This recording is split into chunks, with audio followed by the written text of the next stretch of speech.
asalaamaaleykum mbokki Facebook mbokki Sénégal maa ngi nuyu ku nekk turam ak santam fii ñu toll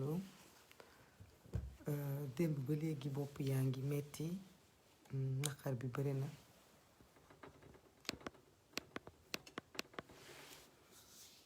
su ma yeboo ne day am jamono yoo xam ne sene réew mi dañuy dem ba dañuy identifier nit ci yenn yi suba ba léegi ñu bare oo nañ ma ci li nga xam ni moo fi jot a am démb ba léegi ci diwaanu Thiès kër yooyu nga xam ni dañu ko toj bu ma waxee nag day mel ni comme c'est parce que dama représenté xëy na dara walla dafa nekk dama dund loo xam ni kenn mësu ko dund ci lu metti walla parce que damay wax pour delloo mbir mi ci sama bopp walla lu demee noonu loolu yépp taxul may wax li tax ma yëkkati suma kàddu rekk mooy mastaw ñi nga xam ne ñoom ñoo nekk ci xat-xatu jamono yooyu parce que metti na trop trop kenn mënul natt fu mu metti malgré solidarité bi ñu mën a rafetlu yépp jàpp naa ni ñu bare ci ñooñu tey di dund jafe-jafe yooyu bare na lu ma leen tane woon bare na lu ma leen tane bu bare parce que boo xoolee yaay joo xamante ne mag bu la ne man awma liggéey suma jëkkër dafa génn àdduna ma yore charrette mbaam di liggéey lu ma am dajale ko ba tabax ñaari néeg di ko waaji ku lañu toj ko metti na trop nga gis ñoo xam ni boo xoolee dëkkuwaay yi nga xam ni duñu barele bokk parce que bu ñu amoon xëy na walla ñu barele dina doon demee neneen kon duñu mën lu dul naqarlu ko wax sunu kàddu ba ñu dégg ñu ba ñu xam ni lii rekk lañ leen mënal bu dara mettee ñu bokk ak ñoom mettit bi tibb ko ci sunu xol léeg-léeg sax dinañu jooy ndax dañuy mettre à leur place ñu xam ni rekk réew mi ñu bokk di réewu Sénégal ni mu tëddee moo waral jëf yi ñaaw yi ñu di ko gis ba léegi 2021 parce que boo nekkee ci réew moo xam ni dafa am ay service ñu ne dafa am état foofu ci Thiès mu am gouverneur mu am préfet mu am maire mu am service d'escos am impôt et domaine am urbanisme am ministre de l'habitat ministre de l'urbanisme am président de la république am ay ambassadeur am armée am police ku nekk am cër ci réew mi ku nekk am liggéey bu ñu la sas ci réew mi nga ne ci réew moomu nga ne dafa am doomu aadama yoo xam ne dañoo jënd ay suuf ci zone boo xamante ne zone classée la nga bàyyi leen ñu dëkk fa ñetti at ñu nekk ko ci domaine yooyu ci zone boobu nga bàyyi leen sax ñuy teg ki birike ki wàccee ba nu eggal ba dëkk nga wëlbatiku amoo looy def lu dul jël ay bulldozer màbbal ko ay doomu aadama ñu ne dañoo liggéey ci nguur ne dañuy respecter l'ordre nekk ay sénégalais ñoom ñooy def loolu seen ay moroomu sénégalais ay nit ñu ñuul ñi nga xam ni ñoo bokk sunu naqaru démb ñooñu ñooy def loolu seen ay moroomu nit ñu ñuul seen ay moroomu africain seen ay moroomu sénégalais buñ ko waxee ñu ne nit ñi dañoo bare wax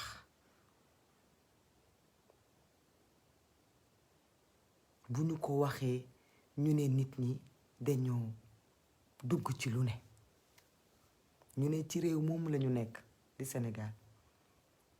ñi jaamu yàlla di jaamu yàlla ñi business di business ñi wax di wax ñi liggéey di liggéey ku nekk nekk ci sa yoonu bopp ñu nekk ci réew mii rek bis bu yàlla sàkk ñu teg naqar bu metti nit ñi jooy ko bu ëllëgee ñu teg beneen bu ñu waxee lii ba foog na ñoo ci nekk bu subaa ñu indi beneen ñun réewu Afrique yi yeewu Sénégal yi ñu bëgg a continuer nii ba kañ ñi jiite askanu Sénégal te jiite Afrique nañu xool li ñuy def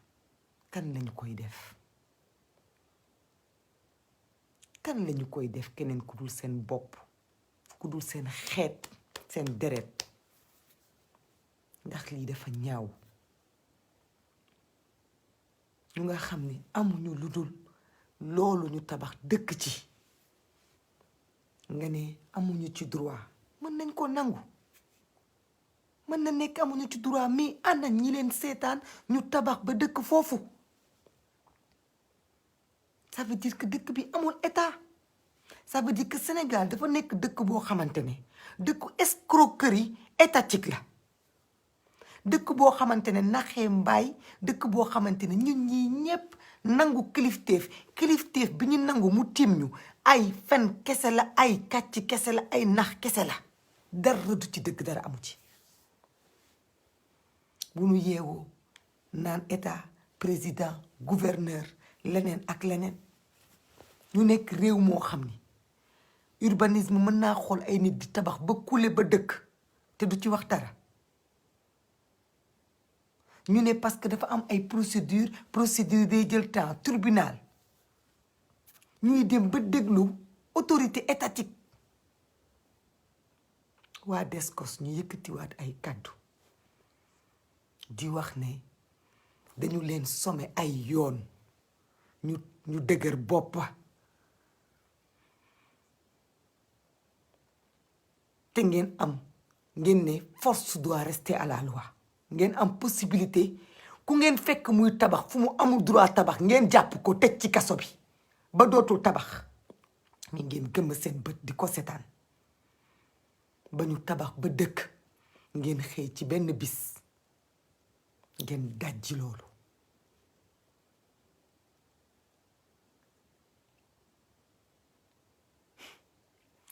ñu nekk continent boo xam ne li fi doon barke bu yàggee mu doon malheur parce que ñun nit ñuul yi ñun sénégalais yi ñun ñooy defante lu bon ci suñu biir ñun soxlawuñu benn nasaraan di ñëw di ñu noot soxlawuñu benn force étrangère ñëw di ñu imposer ay dictatam wala naan ngeen naan réew mi tubaab bi ñoo ko moom non soxlawuñu loolu ñun soxlawuñu loolu parce que ñun ci suñu biir li ñuy defante moo gën a metti te ñun ñoo ko sañ a def te di xoolante ci bët di ko def et di ko justifier ni ñaaw na président Macky Sall ñi nga àndal ñi bokk ak yow liggéey bi ngay liggéey Sénégal tollu jamono boo xam ni bis bu yàlla sàkk ñu tàgge ñu doomu aadama kenn su ñun ku nekk yaa ngi dox mais xamoo est-ce que suba di nga jóg xamoo ndax say waajur ndax say mbokk dinañ mucc ci mbas mi ngeen bëgg sénégalais yi gëm feebar bi ngeen bëgg sénégalais yi mobiliser wu gunge leen ci feebar bi ci période boobu ngeen dem di toroxal ay doomu aadama di dajji seen ay kër di leen génnee ci mbedd mi après ngeen ne seen politique yéen logique na lu am ci réew mi lépp lu am ci réew mi ci lu bon ak mbas mi bu demee ba ëpp ñu loxo ba li ñu ci ragal wala ñu njort ko ci bu amee on va prendre président Macky Sall comme responsable de l'état de cette maladie-là. Parce que moom mooy jouer avec la sensibilité du peuple sénégalais. Parce que bu tayee ñu teg ay politique yu dul dëgg bu subaa ñu détourné xaalis ci ay fonds Covid ak yeneen bu gannaaw subaa ñu def politique politicienne bu gannaawaat subaa ñu def bu mbaay loolu yëpp ça participe à ce que le peuple n'adhère pas et ne fasse pas le vrai combat qu'il faut, le combat de la survie. Parce que askan wi jàpp nañu ni feebar bi naxee la parce que leneen lépp a ngi dox ngeen waroon a gën a góorgóorlu yow président Macky Sall ak say mbokk ak ñi nga àndal tey nga waroon a gën a góorgóorlu parce que nit ki mënoo taxaw nga ne on est en guerre nga salfaañe droit yi doomi aadama yi seen ak seen yelleef nga teg état d'urgence xañ leen seen liberté d'aller et de venir tënk assemblée nationale nga ne tu le fais pour sauver des vies pendant ce moment-là nga ne y a une urgence qui pousse la DSCOS à aller démolir et sortir des pères de famille et des mères de famille loolu ban logique la loolu ban logique la amul sens su peuple bi demee bay sànq boppam laa ko mën a waxe parce que population sénégalaise bu ñu demee ba weddi feebar bi weddi ko gëmuñu ko faalewuñu ko ndax lan ndax yéen ni ngeen yoree réew mi ni ngeen di comporté woo ni ngeen xamul sens de la priorité génne sénégalais yi restez chez vous génne nit ñi restez chez vous d'accord participe génne nit ñi restez chez vous génne nit ñi souffrez génne nit ñi état d'urgence mais au même moment ngeen di toj ay kër di génne ay doomu aadama ci mbedd bi avec ça ñu ne état la ñu yor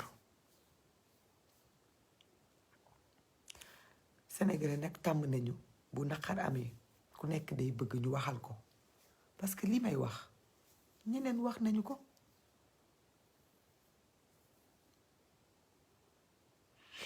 ñeneen waxoon nañ ko mais nit ñi ñoo bëgg bu lu metti amee ñu gis ay nit ñu yëkkati ay kàddu dafay wàññi naqar bi mais ñun xam nañu ni kàddu yi ñuy wax yokku ci wàññiwu ci mais ay kàddu de réconfort la rek envers képp ku nekk victime nga xam ni wéetoo ci mais li ñuy ñaan tamit mooy askanu Sénégal askanu Afrique lii ñuy dund buñ ko jeexalul du jeex ñun rek ñoo ko mën a jeexal keneen du ko jeexal ku dul ñun soo demee ba toog ay jigéen uf seen ay doom naan tey bisu dee rek a am bisu dee du bisu dund nga gis ay paa yu mag sëgg di jooy ban urgence moo fi am pour ngeen toroxal doomu aadama yooyu même su nekkee fi ñu tabax baaxul y a une complicité de gens qui les ont laissés s'installer nit ñi mënuñu yeewu comme ça ci jaww ji rek installé wu fenn am na ku leen jaay am na ku leen borné am na ku leen tabaxal ay maçon ñoo fa tabax ay jinne wàcc ñu tabax ko loolu yëpp ngeen di seetaan ba tey ngeen xëy toroxal leen mais askanu Sénégal lii yëpp ñun kese ñoo ko mën a jeexal wax nga dëgg Jean barki démb c'était Terme Sud après y avait Tivaouane Peulh y avait Gadaye mun nañ ko lim nit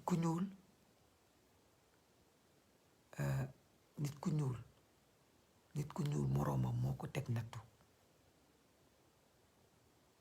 bi jàmbur bi ñëwee tegoon ñu nattu muy nasaraan bi tënku ñu jaay ñu def ñu ay jaam taxawoon nañu fippu tey sunu ay moroom ñoo xam ne ñoo ñu waroon na yërëm ndax même bu dul dara sax der bi ñu bokk ndax ñu war ñu yërëm ñoo ñu waroon sotal ñoo ñu waroon a aar ñoo waroon même bu ñu fekkee citoyen bu nekkul ci yoon ñu xool nu ñu la accompagner ñu xool nu ñu la jàppale ba ne la fii nga nekk yoon te amul droit nekk fii ku yëkkati di commencé wàccee suuf wàccee brique ñu ñëw ne la arrêté soo arrêté wu ñu jàppale tëj la même pour sa propre protection duñ la bàyyi nga yàq fa sa xaalis mais dañu lay seetaan léegi ñun lii ba kañ dinañ ko fi jooy ba ñun ci suñu bopp dinañ ñu jooy ndax yenn xeetu naqar yi xejul ci doomu aadama réseaux sociaux yi def ñu permettre ñu mën a bokk suñu naqar à un moment benn moment ñun ñëpp ñu dajaloo waxandoo balaa lii ndànk benn lañ ko doon yëgee mais sunu loolu ñuy bokk naqar lan lañ ciy def est-ce que dañu koy jàppoo nii rek bu ñu songee kenn ñu jooyal ko waxal ko après bu subaa ñu delluwaat sunu ay dund ñooñu kenn du xool naka la ñuy nekkee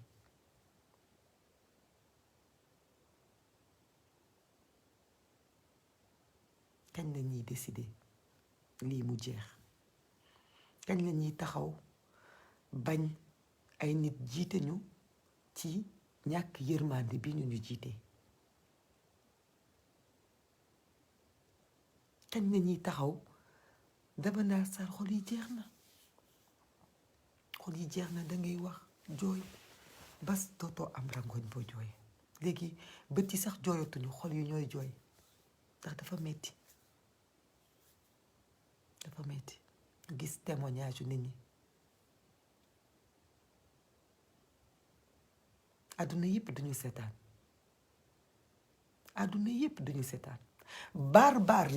barbarie criminalité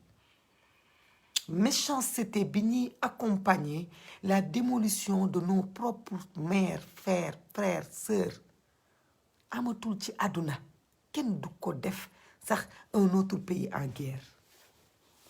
léegi même àdduna bu xeex amee dañ ciy boole les respects des droits humains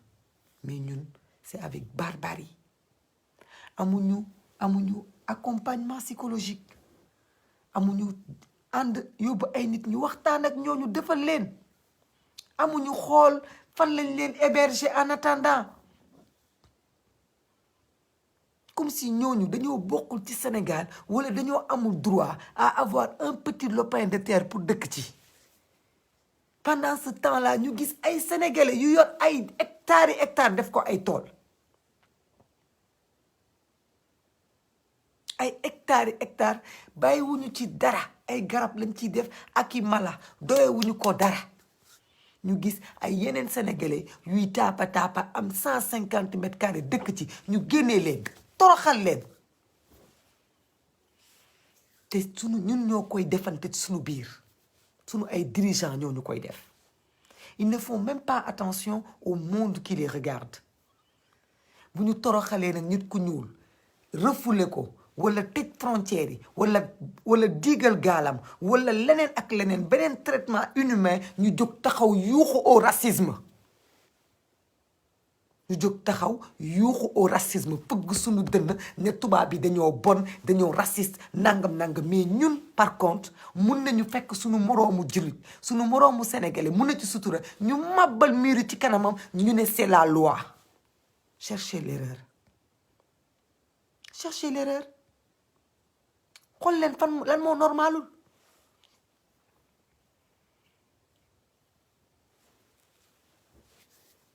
ba tubaab bi ñëwee def ñu ay esclave moo ne looloo tax Amérique am de ndax loolu moo créé yeneen monde moo tax sax yenn xeetu musique yi am parce que dafa am suñuy maam ñu jaayi woon yóbbu leen États-Unis moo tax tey lu bari am su nawaar yooyu demul woon États-Unis demoon dans ce nouveau monde là lu bari ci àdduna xëy na doon woon am na lu positif lu fa juddoo mais dañu ko condamné ne esclavage parce que dañu jàpp ay doomu nit ñu ñuul di leen jaay di leen jéng di leen liggéey def leen ay jaam mais fii ay doomu sénégalais ñooy tiim seen ay moroomu doomu sénégalais ne dañu jox ordre parce que ils sont dans l'illégalité, on démolit leurs biens. On ne cherche pas qui leur a vendu, qui leur a construit, qui leur a fait les bornes. Mais pendant ce temps-là, oui, Jean, pendant ce temps-là, on a des nantis ñoo xam ne ñu ngi ci littoral bi fekk lu ñëpp bokk muy corniche bi ñu tabax ko te dara fekku leen ci. am na ñoo xam ne aéroport bii démb nga xam ne ñëpp ko bokkoon ñu tëxal ko moom lañu dagg te séddoo ko ci seen biir te di ci yeewu di ci fanaan parce que ñoom dafa am fu ñu toll. baadoole yi daal ñoom ñoo amul pexe baadoole yi daal ñoo amul pexe ñun li ñuy wax dañuy wax pour génnee li nekk suñu biir xol partager ensemble cette douleur parce que c'est la moindre des choses parce que mënuñu ci leneen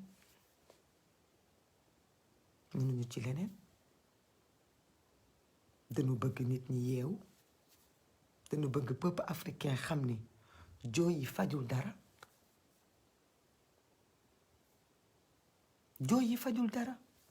naqar yi xajul dara xultu yi xarul dara poste yi xajul dara il faut ñu jël suñu destin en main il faut ñu jóg taxaw arrêter li nga xam ne moom la ñuy subir parce que moo raw esclavage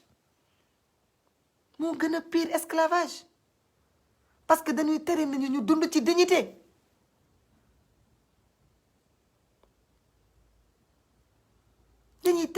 dund ci seen dignité nit ñi bëgguñu lu dul fu ñu suturu dëkk ci ay briques yoo xam ne kenn raaxu ko amoo lu dul loolu sa président ne la dañoo nekk ci pandémie dama soxla l'union des cœurs pendant ce temps-là ngeen di jël ay doomu sénégalais di leen toroxal ngeen bëgg sénégalais àndandoog yéen pour sauver askan wi c'est quoi le projet parce que président Macky Sall yow munoo ne amoo benn tuuti looy xool wala looy rus wala ñi ngay liggéeyal lu nga xam ne la ñuy xool wala lu ñuy daw kon lan moo war a mën a tax ngay teg sa askan lii nga koy teg président Macky Sall yow xam nga lan moo nekk ci ñàkk yow xam nga lan moo nekk ci jaaxle xam nga lan moo nekk ci sonn xam nga lan moo nekk ci ñàkk am confort kon yow war nga xam lan la sa askan di dund ba bu ñu leen ñii dañoo tabax ci forêt classée balaa nga leen fay jële di leen yóbbu feneen war ngaa mën a xool naka ngay lijjantee ba ñu am fenn fu ñu nekk ci pantere bu ñu nekk parce que xam nga lan moo nekk ci metti parce que yàlla moo def nga bokk ci ñooñu démb ñu yorutoon dara ñu dëkk dund ci condition yu metti yàlla moo la séddale foofu li tax yàlla séddale la fa du pour dara dafa xëy na dafa bëggoon nga am yërmande ñun ñii tey taxaw di wax yàlla xam na ni mosuñoo judd ci ay këru ñàkk ndamoo wuñu ko mais yàlla moo ñu boolewul foofu dañoo judd suñuy waajur di liggéey administration bii tey ñuy xëy suba di ndekki di añ di reer di dugg ci ay bus di jàngi di taal courant di ubbi robinet màgg ci condition yooyu yàlla boole ñu ci réew mi mais tey yàlla xam na ni suñu xol yi bu doon ku ñu gis ku am lu ko metti ñu dagg suñu xol bi jox la ko kon néega ni def nañ ko ba dee nañu ñu suul ñu kon yow mi nga xam ni yàlla dalaa boole ci askan wi sonn jëlal la fa jox la teraangay àdduna ba def la njiitu réew mi nga jiite kilifa diine yi jiite kilifa aada yi jiite kilifa yépp nga doon seen kilifa yow war ngaa mën a seetaan ay waajur yu màgget ba soxi ba am ay bijaaw sëgg di jooy ndax dañoo toj fa ñu fanaan ci jamono yu pandémie bi nga wax ne dafa extrêmement grave ba nga nangu suñuy liberté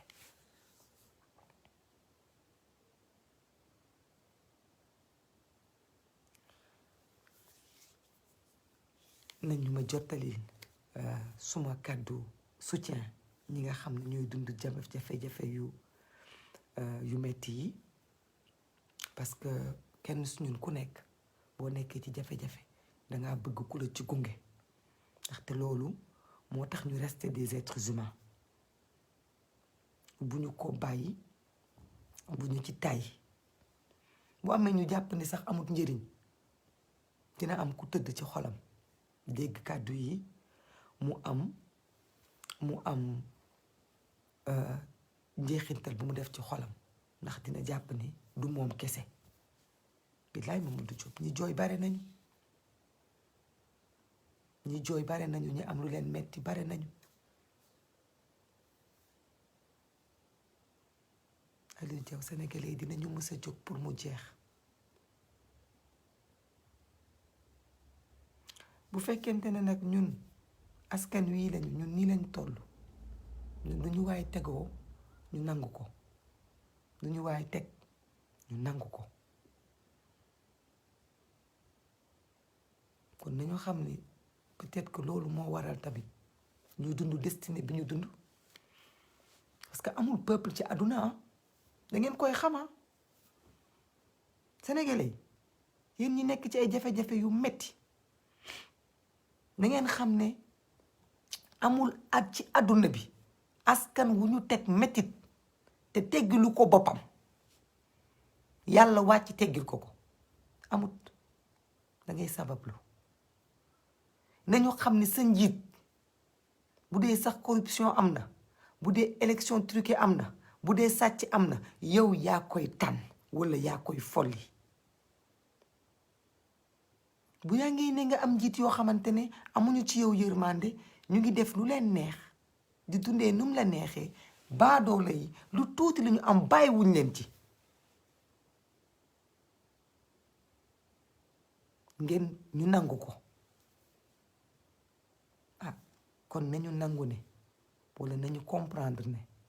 xëy na kon ñun li ñuy dund nii xëy na ñun loolu lañ tollool ñun ñoo war a nag soit ñu xam ni loolu la ñu war a tollool walla ñu ne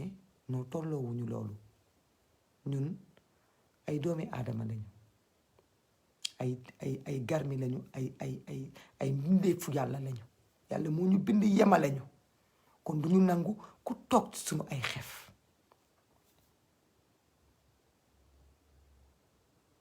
ñu jóg taxaw xool naka la ñuy organiser wu ba naqar yi ñuy dund nii ñu bañati ko di dund ñu dakkal ko walla ñu ànd ñun ñëpp sobondoo ci géej gi def ko suicide collectif ndax lii amut njëriñ dañu yóot benn bu tayee ñu faat ñii bu subaa ñu faat ñeneen am na ñoo xam ne ñu ngi dund mais dee nañu ba pare ndax amatuñu ruux am na ñu nga xam ne ñu ngi dund amatuñu xol dañuy dox nii rek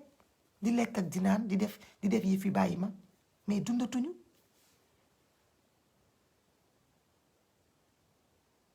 kenn mënul wax sax askan wi l'essentiel mooy lan tey l'essentiel ñun xam nga tey lu ñu waroon nekk suñu cër fii pandémie bi toll ñu gis nit ñi di dee di daanu lan lañu waroon def mooy sensibiliser askan wi mais naka ngay sensibiliser sa askan bu nekkente ne jamono jooju sa askan moom dañu ko teg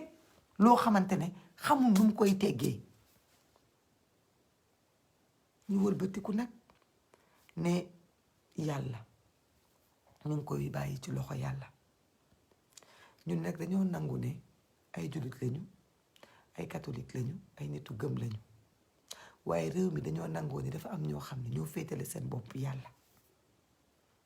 ñun dañoo féetale suñu bopp li ñëpp bokk muy mbiru citoyenneté mbiru Sénégal mbiru yooyu noonu am ñoo xam ni dañoo féetale seen bopp yàlla di jaamu seen boroom nit ñi nangul leen ko def leen ay kilifa doyloo leen topp seen ginnaaw lu ñu wax nit ñi def lu ñu wax nit ñi luñ tere nit ñi bàyyi ñooñu nag tey xam nañ ni gaa duñu comme ñun ñii nga xam ne ci penc mi la ñuy waxee ñoom xëy na am nañu yeneen kuréel yu ñu mën a wax ak ñu ñuy jiite waaye jot na de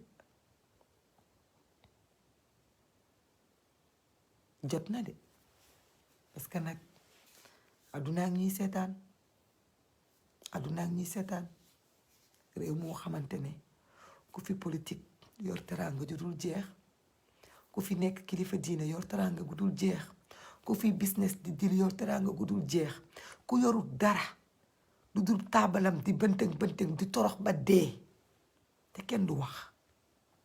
ñu ne ndogalu yàlla la. yàlla moo bind te yemalewul. loolu yëpp ay expression à la sénégalaise la. yàlla moo bind yemalewul, wërsëg yemul.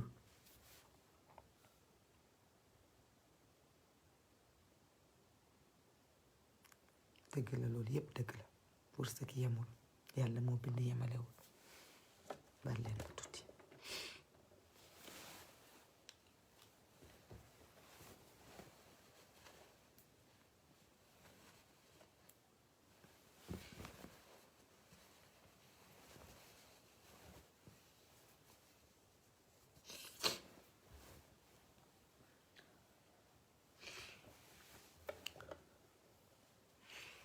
ay expression sénégalaise ñu naan yàlla moo yemalewul wërsëg yi, gémmiñ goo gis yàlla bind ko xar na def na ci lim ci def. wallaay dëgg la sax, dañuy ay alxuraan la yu ñuy traduire ci wolof. waaye nag ñun nag ñu ngi bëgg nag nekk ay peuple bu contradictoire avec notre civilisation et nos valeurs yi ñuy wax. waaw valeurs yi ñuy wax daal ni ñun noonu lañ toll. ni nit ñun ay nitu tiraanga lañu, ay nit ñu gëm lañu ñun daal ñun loolu nag dafa commencé àndu nuroowul ak ni ñuy dundee moom moo méngoowul ak li ñuy woote. dafa paradoxal ndax ñun dañuy nangu am lu ne ñu yëkkati li ñëpp bokk yëkkati ko jox ñu ko, ñu nangu ko nekk ci def ko sunu teraanga di ci yeewu di ci fanaan. mais dañuy accepter itam ku amul doole, koo xam ne amul doole, ay rangooñam dong la yor, di jooy di torox ñu di ko seetaan itam. ñu bëgg ko wekk yàlla te yàlla boole ñu ñun ñëpp suñu Sénégal gii. yàlla boole ñu ci suñu Sénégal gii ñu bokk fi juddu bokk fi màgg. inégalité yi dafa ëpp, diggante yi dafa ëpp. diggante ki am ba li ma am mënu koo lekk ak ki ñàkk ba xamut nu muy dundee, loolu mooy li ëpp. dëkk nasaraan yi ngeen di wax sax, dëkk tubaab yi ngeen di wax suba ba ngoon di ci doxañ baaraam, loolu amu fa. am na ay service social yoo xamante ne ñi ñàkk bu dee nekkuñu ay SDF, nekkuñu ay drogué, dinañ leen jàppale, taxawu leen, dugal leen ci ay néeg. ku ci liggéeyul sax yor njaboot ñu xool nu ñu la loger. te moo ne ñooñu de julliwuñu Allahu akbar. sunu jumaa yi ñu yor ci sunu réew mi nga xam ne du jeex, foo romb fa jumaa romb fa jàkk, yoruñu ko. kilifa diine yi ñu am te di leen ndamoo yoruñu ko. sunu école yii ñuy jàngale alxuraan yoruñu ko. sunu école yii ñu jàngale catholique yoruñu ko. waaye ñoom am nañu service boo xam ne duñu fekk mukk nit mu ñàkk ba nekk ci mbedd mi ñu jël la di la faagaagal. respect de la dignité humaine xam nañu lan la. te moo na ñu ne ñun ñoo gën ñooñu. fu ñu toog di leen critiquer, fu ñu toog di leen wax lu ne, bu ñu moytuwul ñooñu dinañ ñu tere dugg àjjana ndax seen i bàkkaar la ñuy lekk. dëgg la, doole yemul état yooyu ñoo ñu ëpp doole. mais ñun ñooy état bi nga xam ne da ngay dëkk ci koñ 100,000 francs doo ko am par weer ci politique, wala nga ne ci beneen business.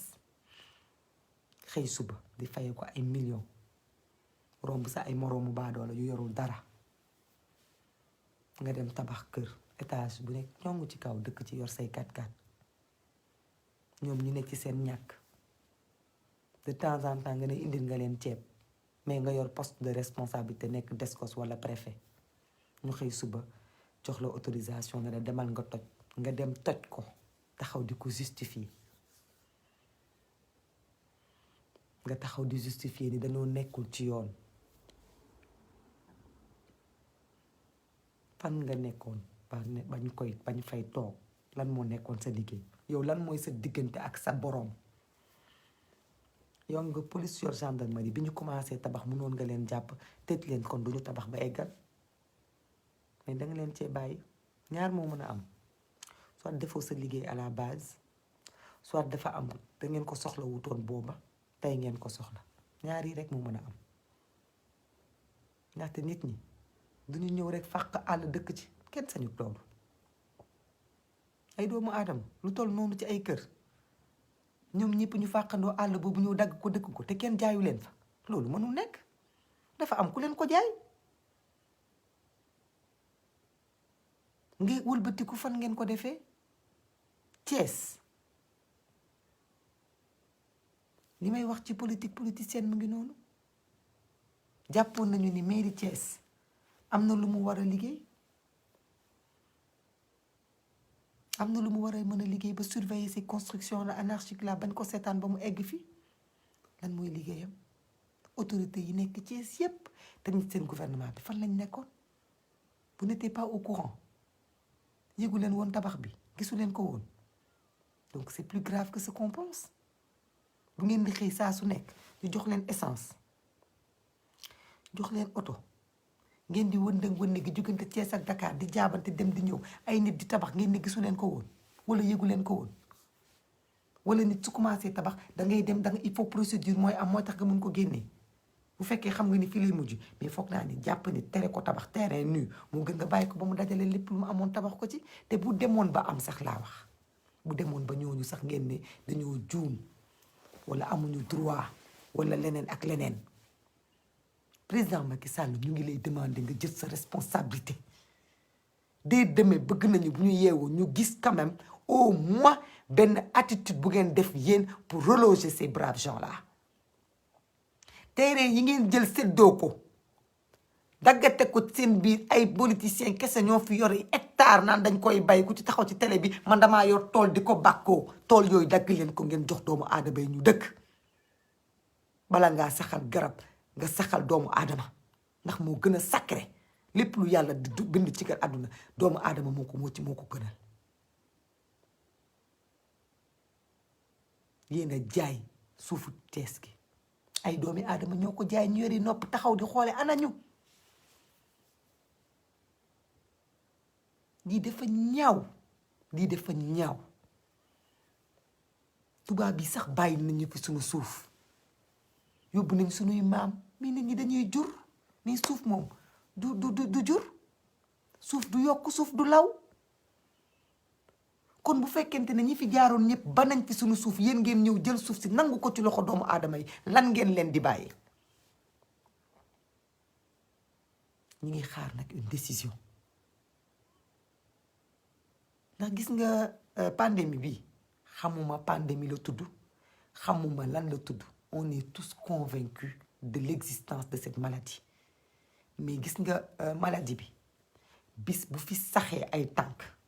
dinañu préparer une plainte pour haute trahison de président Macky Sall ak gouvernement contre le peuple sénégalais ndax xam nga lu tax ils divertissent le peuple pendant que l'heure est grave pendant que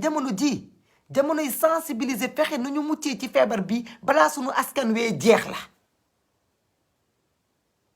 ndaxte gëm naa ni ñun kenn bëgguñu parce que ñun suñu bopp bëgguñu suñu bopp am na ñu bëgg ñu jeex ñu noot ñu mais am na ñoo xam ne suñu biir lañ nekk mais ñoom ñun ñëpp ñu dee woon wàññiwu leen dara état dafa taxaw ne moom moo am possibilité jël ay décision pour aar nit ñi quitte à tere nit ñi ñu dem ak ñëw seen responsabilité la mais aussi convaincre les gens ñu gëm feebar bi et ne pas les mettre dans la rue et les mettre en danger loolu itam ci seen responsabilité la bokk da ngeen a amul benn cohérence ci seen ay décision di divertir askan wi ñu toll ci war a jël en charge mbas mi ngeen ne fi di toji kër di toroxal ay doomu gaana bi dina génne ci mbedd mi ci loolu ngeen tollu jamono ji da ngeen amul benn cohérence ci li ngeen di def première vague def ngeen fi ay loi ba tere fi nit mu mun a génnee nit ci këram locataire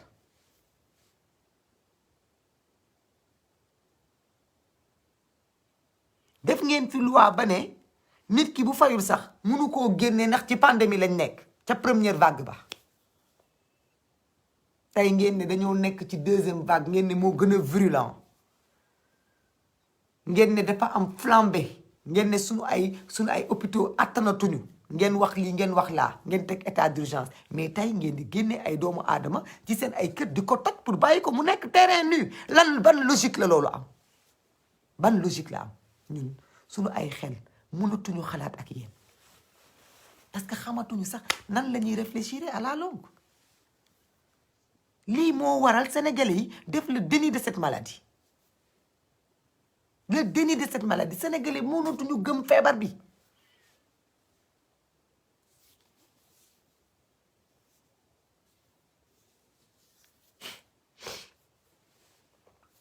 li tax Sénégalais mënuñu gëm feebar bi ndax seen attitude yi ngeen di def mais attitude yi ngeen di def ndaxte yow première vague nga ne nit ñi dangay joxe ay lépp ndax luubali milliard dangay joxe ay Orange Money dangay dagg ay facture dangay joxe ay ceeb dangay joxe leneen ak leneen deuxième vague ñëw nga yuuxu ne ñun attanuñu deuxième vague suñu économie attanu ko nga wëlbatiku ci deuxième vague boobu nga ne moom la nit ñi war a gën a ànd liggéey ba tax na nga def gouvernement élargi gouvernement d'union distribution de poste leneen ak leneen loolu yépp tey nga taxaw mais pendant ce moment là yow am nga possibilité fekk ay doomu aadama yi nga ni restez chez vous nga toj seeni kër génne leen ci mbedd mi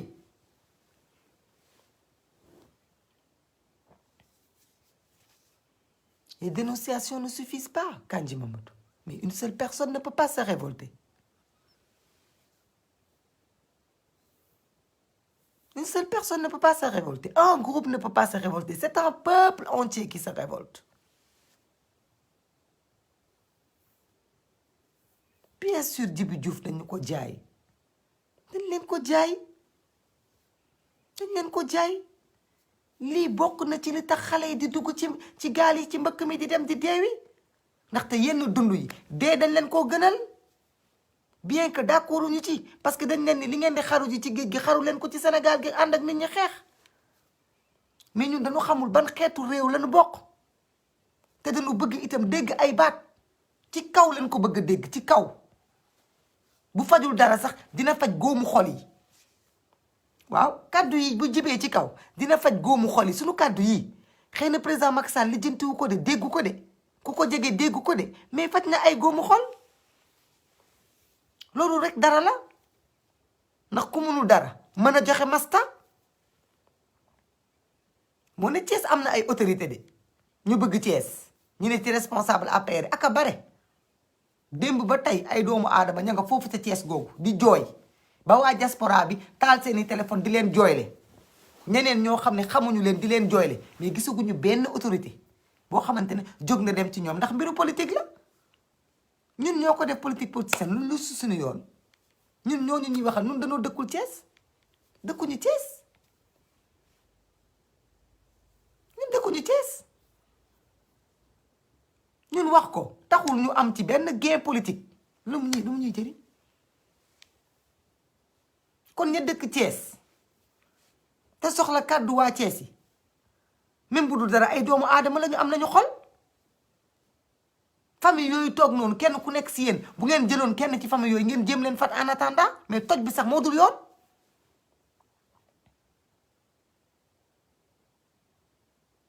toj bi moo dul yoon avec ça ngeen bëgg que l'Afrique se construise quand on dit les peuples africains se soudent bokk benn xol ndax ñoo bokk benn destin la ñu bokk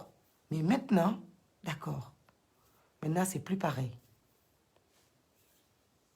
non maintenant c'est plus pareil maintenant au sein de nous on a des gens qui méprisent les gens pauvres. Pourtant, ils viennent de ce bas monde-là. Mais ils les méprisent. bu ñuy wax seen wax sax dañoo am tort tere woon nañ leen ñoom ñoo ko def da ngeen leen di mépriser te ci ñooñu ngeen bokk ci ñooñu ngeen jóge xool leen àddunaa ngi leen di xool di leen seetaan àdduna yépp a ngi leen di seetaan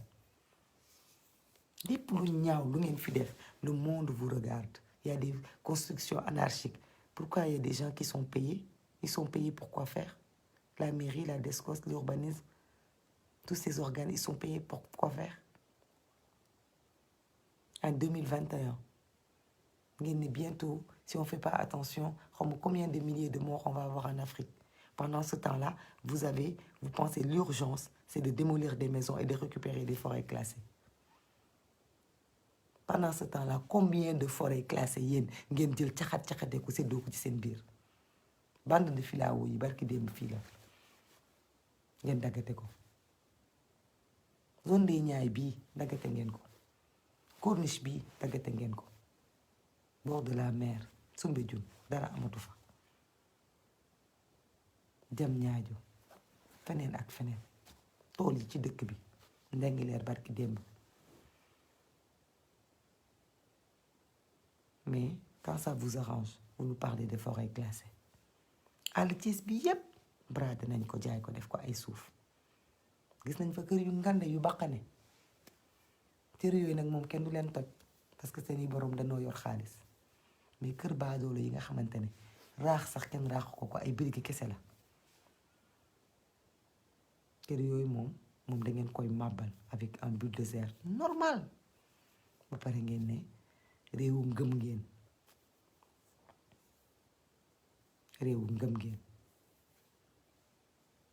président yor résidence am c'est normal il ne peut pas régler toute la pauvreté mais au moins il aurait pu éviter moom de faire plus de pauvres que ce qu'il est en train de faire. Même phare de Ngor phare de Mamel bi parce que démb ñu ne yéen a ko gisandoo phare de Mamel bi daggate nañ ko suufu monument bi daggate nañ ko parce que démb la fi ay nit jiiñante kii naan ma Jabel Dial moo fiy tabax keneen ak keneen mais quand c'est des gros bonnets là kenn du ko toj. Ils ont la possibilité de faire leur autorisation, de faire leur papier comme il faut, quand ils veulent, comme il faut. Zone bi nga xam ne sax cette zone yoo xam dañ ko déclarer zone yi c'est inconstructible am nañ capacité ñoom def fa autorisation barki démb Barthélémy Diaz fii la woote ci corniche bi zone yoo xamante ne ci kaw géej gi kenn amul droit tabax fa ngeen joxe fa autorisation mais par contre àll bi nga xam ni doomu aadama yi dañ fa dem dëkk ca kaw àll ba amuñu dara amuñu ndox amuñu courant amuñu benn confort mais juste pour ne ci sutura bu guddee ñu am fu ñu tëdd le temps que ñuy dang-dangi en attendant que seen dund gi yàlla jox leen ñu yeggali ko ci jàmm ndaxte duñu xaru yàlla moo leen bind def ne amuñu yàlla moo leen bind def ne jànguñu def ne amuñu mbokk ñu am teg leen foofu ñu nangu ko di ko dang-dangi bu guddee ñu tëdd ci condition yooyu pendant que yeneen nit ñuy mbubboo seen tur di mbubboo seen dëkk di mbubboo seen état ñoom ñu ngi tëdd ci ay climatiseur ak lal yu am confort mais ñoom ñu nangu ko parce que loolu la ñu jàpp ne loolu la leen yàlla cëral loolu sax dañ koy foqati seen loxo bëccëg ndar kam te massa sax duñ leen ko ci tegal nit ko uuf ay doomam bulldozer di daaneel mur mu taxaw nii amul sax service bu ànd ak moom pour mastaw ko metti na te ñun dañu am mettit yu bari Mariam Gueye ngay jooy xamoo leneen looy def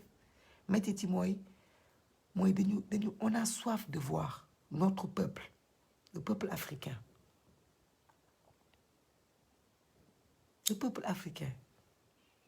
ce peuple noir de fiers guerriers comme on l'appelle ce peuple de bravoure de dignité on a soif de voir enfin ce peuple se réveiller. . . . . . . . . . . . . . . . . . . . . . . . .. .. .. . .. .. .. .. .. .. .. .......... .. .. .. .. ........................................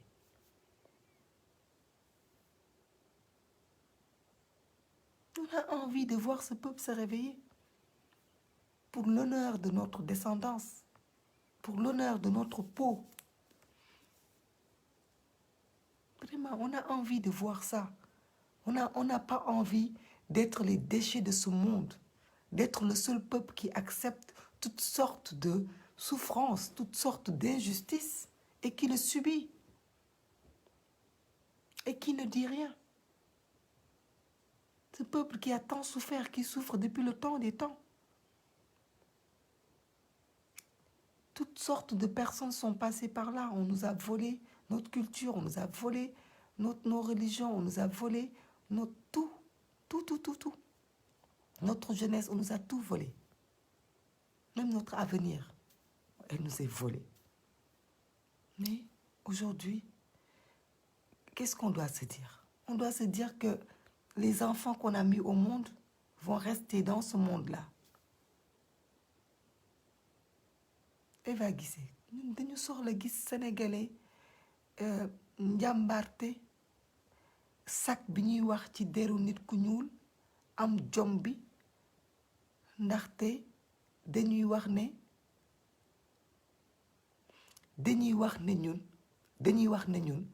dañu gëm yàlla am lu mu wax ci jihaad am lu mu wax ci ki la bëgg a toroxal te defeewuñu ko ñun dañu wax ne ñun dañu am jom dañu am fierté yàlla am ci lu mu wax ci ku ñu bëgg nangu sa ngor nangu sa fierté defeewuñu ko àdduna bi yépp duñu seetaan ku ne jëriñoo nañu ñun mënuñu jëriñ suñu bopp dara tey ñu dem ba wëlbatiku des ci suñu biir suñu ay ñoñ ñoom ñooy wëlbatiku dañu toroxal wax bi ñuy wax ni dañu bëgg mu am lu mu def ci nit ñi parce que il n'est jamais trop tard pour ñu jël suñuy responsabilité pour suñu kilifa diine yi gunge ñu tette ñu jiite ñu pour suñu libération parce que wax nañu parce que sénégalais ay gëm-gëm lañu église bi tarixa yi nanu ànd ñu taxaw jiite askan wi ñu libéré wu ndaxte xam ngeen ni du politiciens yi ñoom ñoo ñuy libéré ndaxte ñoom fu ñu far rek foofu la dëgg nekk fa nu farul dëgg nekk fa tey dañuy taxaw wax ak yow lii moo ñuul bu subaa ñu far fa ca des ne la loolu ñuulul te dara du leen ci fekk kon ku nekk ci ñun am na mission mais yéen ñi jiite réew mi gën ngeen am mission mais askanu Sénégal tamit yenn dund yi nag ku nekk ak lu mu ko jaral ku jàpp ni bu ñu la toroxalee nga jàpp ni sa xol ndeysaan am na ku jooy ba ne deful dara xamatul sax man duma ko seetaan dama jooy ba xaw ma nu may wax mais dafa xëy na dafa nar a jàpp yàlla dafa nar a jàpp ci yàlla toog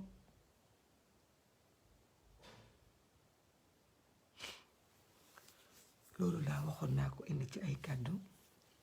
di continuer di ñaan nag askanu Sénégal ni ngeen gën a farlu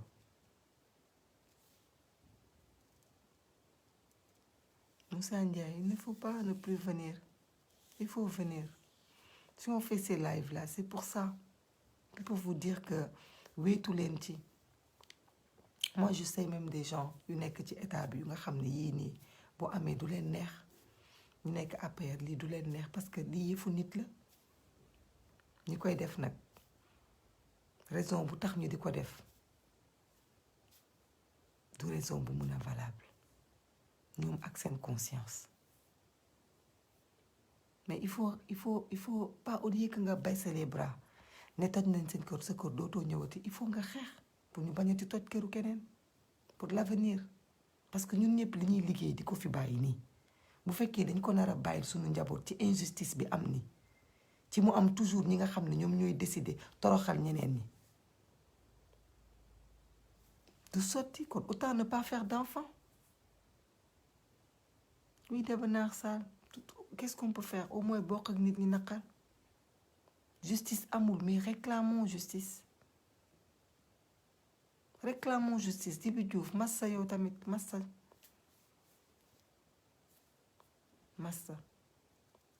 massa rek la ñu mën a wax nit ñi massa képp ku mu daal massa mais nit ñi yemuñu am na ñoo xam ni dal na leen mais am nañ possibilité rebondir mais li mu metti mooy ñii mu daal tey gis nañ ci ñoom jafe-jafe àdduna yoo xamante ne lu ñu mën rek dinañ ko ci def mais loolu du régler solution bi état bi moo war a régler solution bi moom moo war a régler solution bi parce que àll bi ak suuf si askanu Sénégal ñoo ko bokk ñépp ko bokk kon ni ngeen koy jëlee di ko daggate ci seen biir xalaat leen miskin yi ak ñi amul dara mënuma woon ñàkk wax kàddu yooyu ndaxte comme li may wax rek xëy na dafa am jaar-jaar bu ma am ba tax sénégalais yu bare tey démb ba léegi ñu ngi ma ci yónnee ay wax di ma ko yëgal yëg naa ko mais de temps en temps dañuy xaw a tamit préserver suñu bopp tuuti waaw parce que yenn kii yu metti yi mënuñu ko accepter mënuñu ko déggoo lépp nag mu ngi suñu loxo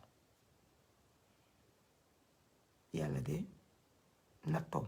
doomu aadama mënu ci dara mais yàlla itam am na lu ñu digal nañu xool nag ndax dañuy décider continuer nii rek ba faw abadan daayman wala dina am bis bu mu jeexee bu ñu ñaan yàlla nag yàlla jeexal ko ndax bu ko yàlla xëyee jeexal loolu mooy àdduna bu tukki ndax naqare ki problème moom fii lañ ko fekk te fii lañ koy bàyyi dañuy mën rek mooy ku ne ci ñun fi nga toll nga bay sa waar suñ ay maam jaaroon nañ fi bay seen waar Ousmane Gueye di nga mën a rebondir il faut continuer à te battre demain même su fekkee jotaatoo sa kër soo amee réew mu am structure am justice am un peuple bu moom boppam au moins sa ay doom dinañ mën a rebondir maa ngi yemale foofu live bi di jéggalu ci ñàkk yëglu bi ak ni ma jegee rek dugg xol yi moo toll woon foofu il fallait que ñu génnee li nga xam ne moom lañu ressentir bokk ko ak nit ñi waxee ja wax nga dëgg yàlla bay sa tool loolu tamit ay wax la yu ñu wax ci réew mi nañu dellu suñu ay maam waxoon Cheikh Wade baat bi moom tey fii la mën a yem ñépp xam nañ ni man suma baat du baat bu suufee mais des fois doo ko mën a yëkkati lu ëpp loolu moo tax kon ñu ngi yemale foofu mbir mi di ñaan askan wi ñu gën a taxaw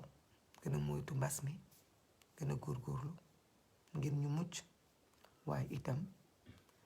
ñu xool naka la ñuy génnee suñu bopp ci lii ñuy dund waaw parce que li ñu bëgg mënul nekk Ndeye Amy Ndour dëgg la ku nekk dangay xaar sa moroom xeexal la ku nekk dangay xaar sa moroom waxal la nit dee am problème am sax woo nit ne ko waxal ma ci lii noonu lañu yàlla bindee xëy na nañu xool suñu ay doom ñun xëy na mun nañ ko subir yàlla may nañu possibilité ñu génn ci dundee ko nuñ ko mënee mais suñu njaboot gi ñu fi bàyyi nañu fexe ba bàyyi leen ci réew mu am sécurité réew mu am sécurité réew mu am justice réew mu am dëgg waaw loolu bu ñu ko defee rek dinañu mën a heure bu ñuy sunu borom bi yóbboo dinañu mën a tëdd tàlli mais bu ñu deful loolu dinañ liggéey ba sonn dem bàyyi fi njaboot gi ñu xeex ñun li ñuy xeex te loolu nag ce n'est pas juste parce que ñun ñoo décidé am ay doom ak i njaboot kon dañ leen a war a nañ leen di bëggee def ci sécurité sàmm leen di leen faj di leen dugal école noonu lañ leen war a bàyyee ci réew mu wóor te réew mi li fi ne nii daa wóorut ndax heure bu ne nit mën naa ñàkk lépp te kenn du ko fay kon yal nañ yàlla may mucc yàlla sàmm ñu ba beneen yoon maa ngi jéggalu nag ci kàddu yi bu fekkee am na lu ci dëng wala loo xam ne xëy na tiis na leen maa ngi leen di baalu àq bu baax a baax di baal ñépp àq